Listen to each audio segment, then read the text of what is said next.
ములక్కాయ టమాటో పప్పు అండి. కందిపప్పు చక్కగా వేయించి కడిగి పెట్టుకున్నాను. అవునండి, ఈ పప్పులోకి ములక్కాయ, టమాటా, ఉల్లిపాయ, పచ్చిమిరపకాయ, కొంచెం పసుపు, కారం,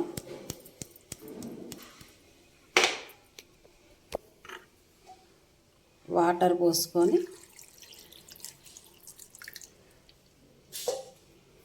ఒక 2 విజిల్ వచ్చే వరకు మనం కుక్కర్ పెట్టుకుందామండి. ఇదిగోనండి, పప్పు చక్కగా ఉడికిపోయింది.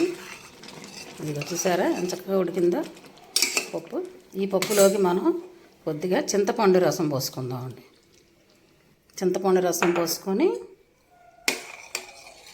కొంచెం ఉడకాలి. ఈలోపు మనం తాలింపు వేసుకుందాం. పప్పు చక్కగా ఉడికిపోయింది. ఇందులో కొంచెం ఉప్పు కలుపుకొని రుచికి సరిపడా మనం పప్పు తాలింపు వేసుకుందాం.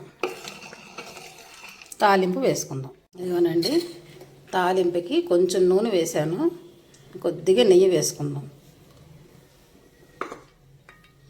ఇవి తాలింపు దినుసులు అండి, ఇవన్నీ వేసేసుకుందాం.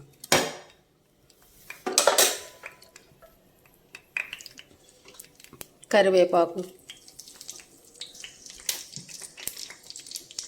ఇవనండి మన ములక్కాయ టమాటో పప్పు తాలింపు వేసేసానండి. ఇందులోకి కొంచెం ఇందాక తాలింపు వేసాను కదా, కొంచెం ఇంగువ కూడా వేసి చక్కగా తాలింపు వేసేసా. ఇదిగోనండి మన మునగకాయ టమాటో పప్పు. సూపర్. నచ్చితే మీరు కూడా ఇలాగ చేసుకోండి. Thank you.